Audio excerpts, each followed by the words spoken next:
আসুন আমি ধারাবাহিকভাবে আলোচনা আরম্ভের প্রারম্ভে আপনাদেরকে একটা আয়াতের ব্যাখ্যা করে শোনাই। ও আর এত বেশি শোনা লাগে না,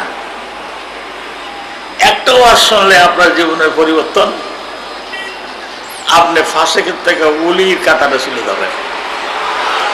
জোরে বলেন ওয়া মাকুম আইনামা কুনতুম ওয়াল্লাহু বিমা তা'মালুনা বাসীর। আমি তোমাদের সাথে আছি, তোমরা যেখানেই থাকো না কেন। আল্লাহ তোমরা কি আমল করতেছ সেটা স্বচক্ষে দেখতেছে। সে তো সাথেই আছে।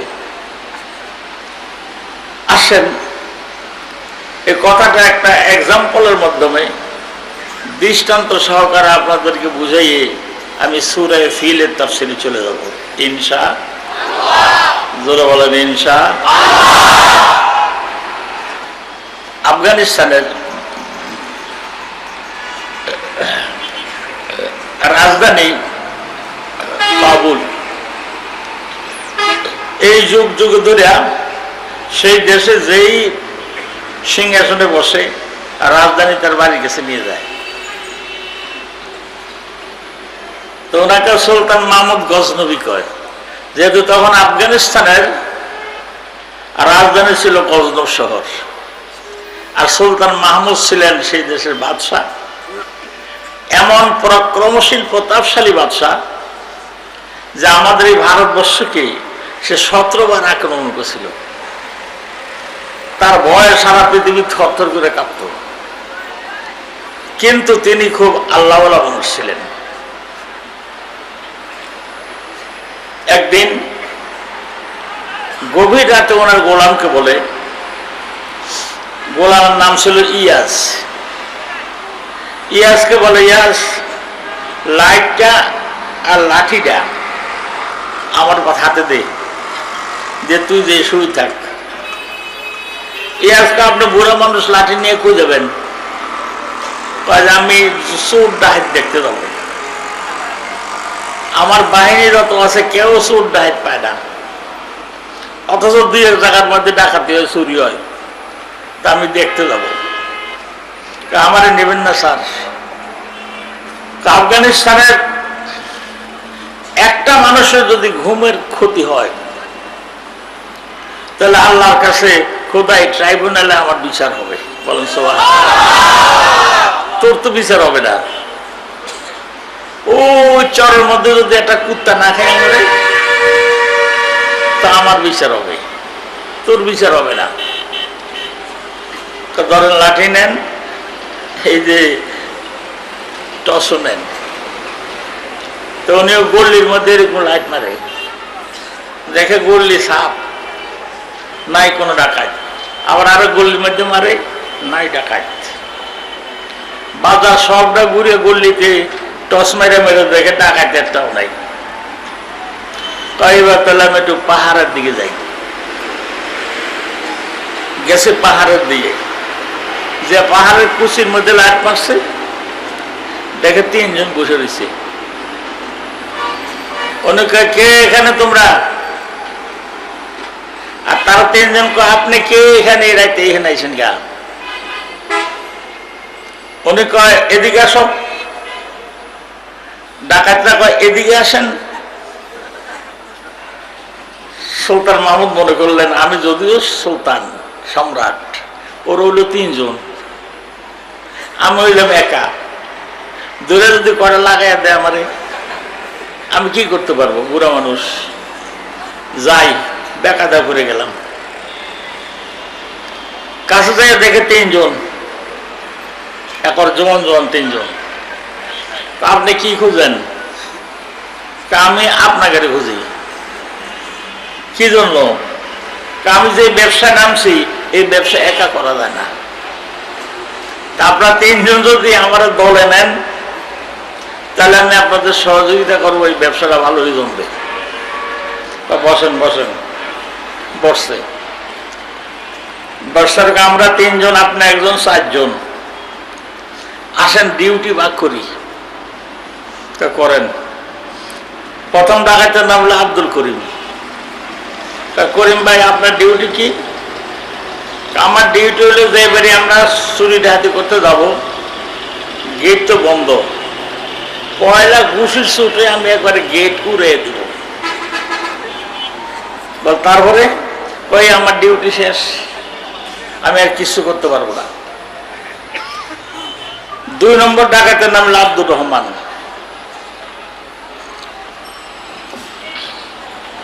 আপনি কি করবেন? আমি কুত্তা যখন ঘেউ ঘেউ করে আসবে, আমি তখন কুত্তার মুখে একটা ফু দিয়ে দেব, দিলে কুত্তা আর কথা কবে না, খালি চাই থাকবে।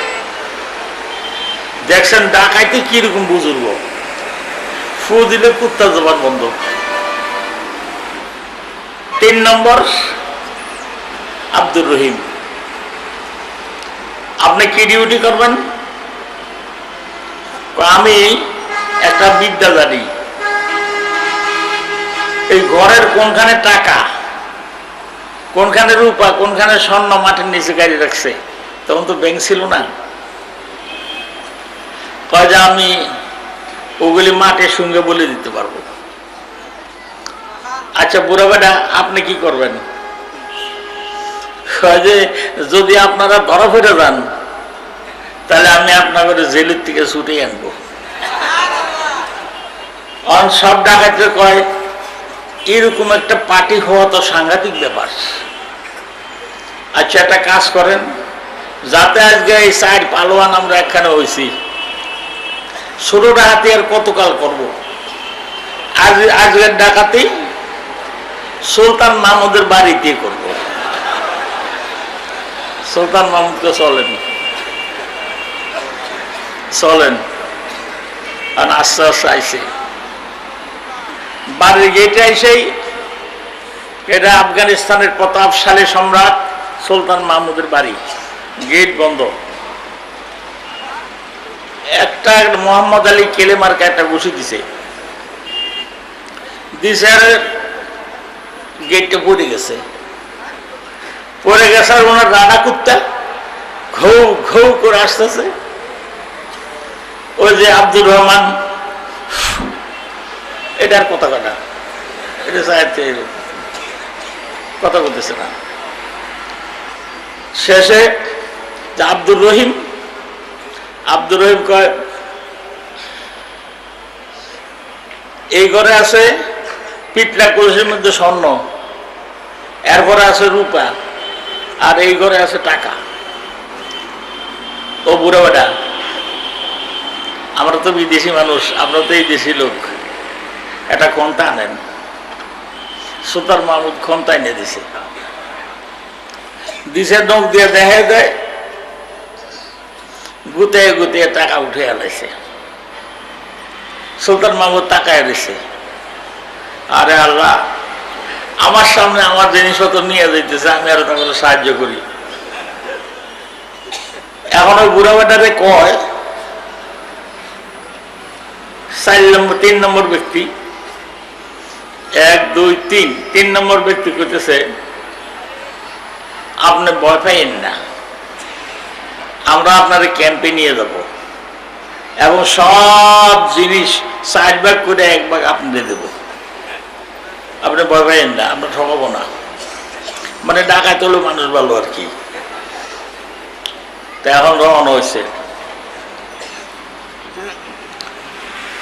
পাহাড়ের কুচিতে ওদের ক্যাম্প, ওই ক্যাম্পের কাছে গেছে। আরে সুলতান মাহমুদ পিছনের থেকে কাটি গেছে, ওরা যাইয়া অস্ত্র শস্ত্র খুলে টুলে মাল টাল নামে একবার বুড়ে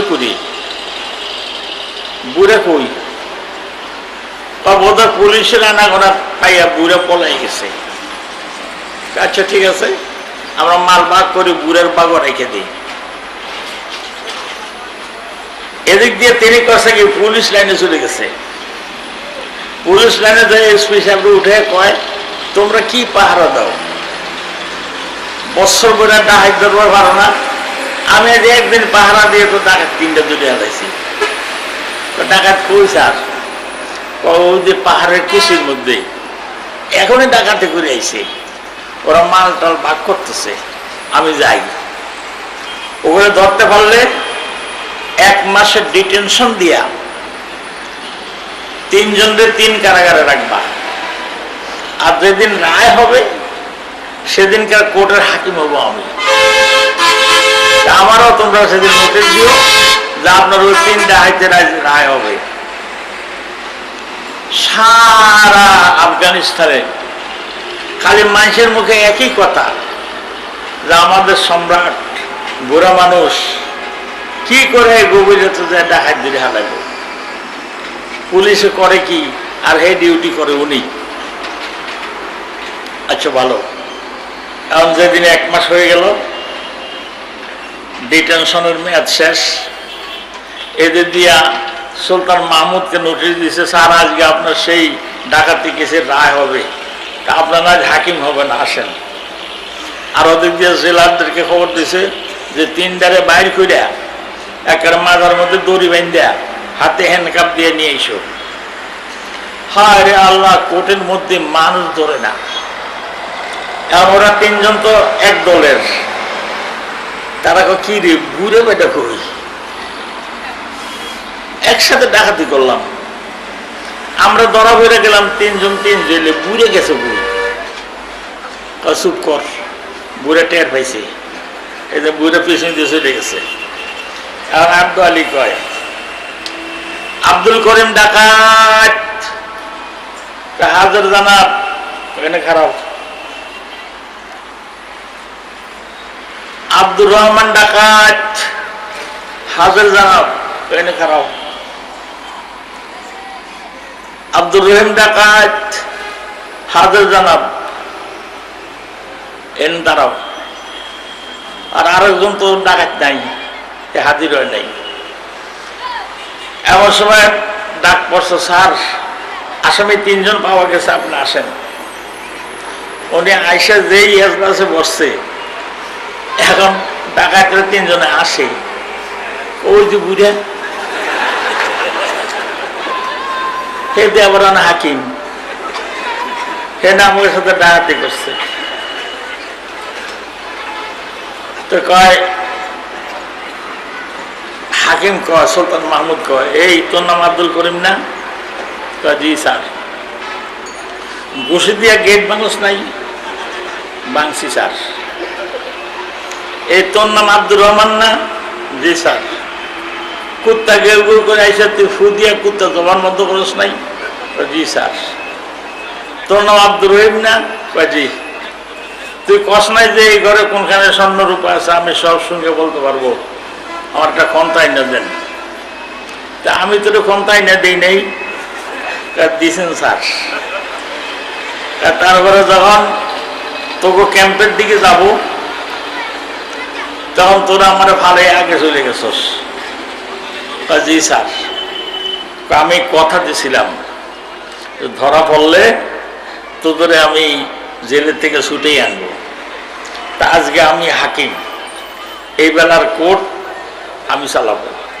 এই আমি আমার জবান ঠিক রাখার জন্য রায় দিলাম, তোরা জীবনে আর যদি ডাকাতি না করস তো তোদের মাফ করে দিলাম।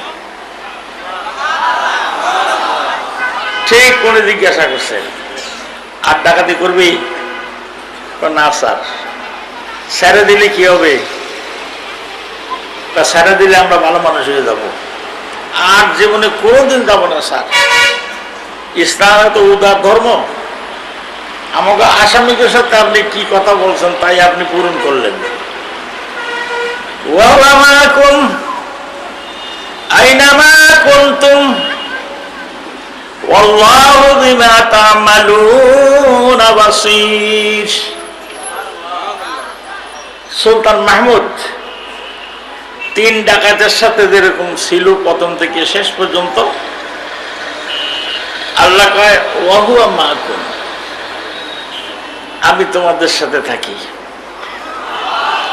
আইনামা কুনতুম, যেখানে তোমরা থাকো না কেন। মসজিদের দরজা গেলে আমি তোমার সাথে মসজিদে ঢুকি, নামাজের নিয়ত করলে আমি তোমার যায় নামাজের মাথায় বসে থাকি, তুমি খাড়াইলে আমিও খাড়াই, তুমি যখন বলো আলহামদুলিল্লাহ রাব্বিল আলামিন, তখন আমি যা নামাজের দ্বারা এখন ঠিকই কইতেছ, সমস্ত প্রশংসা আমার, আমার কোনো দুর্নাম নাই।